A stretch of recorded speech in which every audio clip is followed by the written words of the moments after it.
आज हम श्रवणपान करेंगे वैशाख मास पूर्णिमा की कथा। तो आइए श्रवणपान करते हैं। द्वापर युग में एक बार भगवान श्री कृष्ण से यशोदा माता पूछती है कि आप संसार के पालन करता हो, मुझे कोई ऐसा उपाय बताओ जिससे मृत्यु लोक में किसी भी स्त्री को विधवा होने का डर न हो और न ही उसे निसंतानता का दुख रहे। इस पर भगवान श्री कृष्ण ने अपनी माँ से कहा, हे माते, मैं आपको एक ऐसे व्रत के बारे में बताता हूँ। सौभाग्य और संतान प्राप्ति के लिए हर महिला को 32 पूर्णमासी व्रत को रखना चाहिए।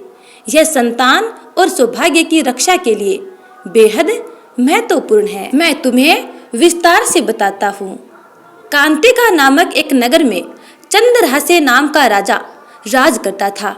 उसी नगर में एक धनेश्वर नाम का ब्राह्मण भी अपनी पत्नी सुशीला के साथ सकुशल रहता था।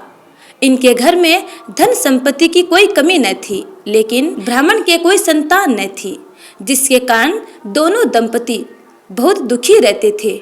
एक बार उस नगर में एक साधु आया जो आसपास के सभी घरों से भिक्षा मांगने के बाद गंगा नदी के किनारे बैठकर भोजन करके जीवन यापन करता था। लेकिन वह साधु धनेश्वर ब्राह्मण के घर भिक्षा मांगने कभी नहीं जाता था। साधु के ऐसे बर्ताव देख सुशीला और धनेश्वर बहुत दुखी हुए। फिर उस साधु से पूछे कि आप सभी के घरों से भिक्षा लेते हो, लेकिन हमारे घर से नहीं, ऐसा क्यों साधु महाराज? तब साधु ने जवाब दिया कि तुम निसंतान हो, ऐसे घरों से भिक्षा लेना पतितों के अन्न के समान होता है और मैं कभी भी पाप का भागीदार नहीं बनना चाहता। बस यही कारण है कि मैं तुम्हारे घर से भिक्षा नहीं लेता हूँ। यह सुनकर धनेश्वर बहुत दुखी हो गया और साधु से पूछने लगा, हे महाराज, ऐसा कोई उपाय बताएं जिससे मुझे संतान सुख की प्राप्ति हो जाए। तब साधु ने ब्राह्मण दंपति को 16 दिन तक माँ चंडी की पूजा की सलाह दी। इसके बाद धनेश्वर और उसकी पत्नी दोनों इस व्रत का पालन करने लगे। दंपति के इस आराधना से माँ काली प्रसन्न हुई। उनके सामने माँ काली प्रकट हो गई और सुशीला को गर्भवती होने का वरदान दिया। साथ ही उस ब्राह्मण दंपति को पूर्णिमा के दिन पूजा की विधि भी बताई। माता ने कहा, प्रत्येक पूर्णिमा के दिन दीपक जलाना, सभी पूर्णिमा को दीपक की संख्या बढ़ाते जाना। ऐसा तब तक करना जब तक 32 दीपक न हो जाएं। इस तरह माता की कृपा से सुशीला गर्भवती हुई। काली माता के कहे अनुसार वह पूर्णिमा पर दीपक जलाती रही। फलस्वरूप दंपति के घर एक पुत्र ने जन्म लिया, जिसका नाम धनेश्वर और सुशीला ने देवदास रखा। देवदास के बड़े होने के पश्चात धनेश्वर ने उसे विद्या ग्रहण करने के लिए काशी भेजा।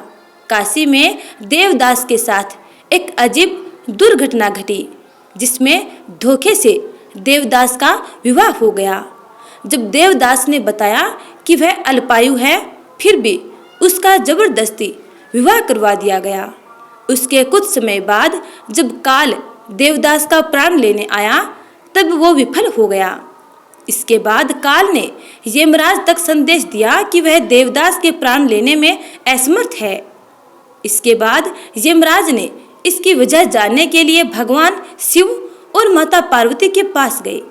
तब पार्वती माँ ने काली माँ से मिले वरदान के वृत्तांत को सुनाया और कहा कि ब्राह्मण दंपति यानी देवदास के माता पिता ने पूर्णिमा का व्रत रखा था, इसलिए देवदास को कोई कुछ नहीं कर सकता, अर्थात देवदास का कुछ भी नहीं बिगड़ सकता।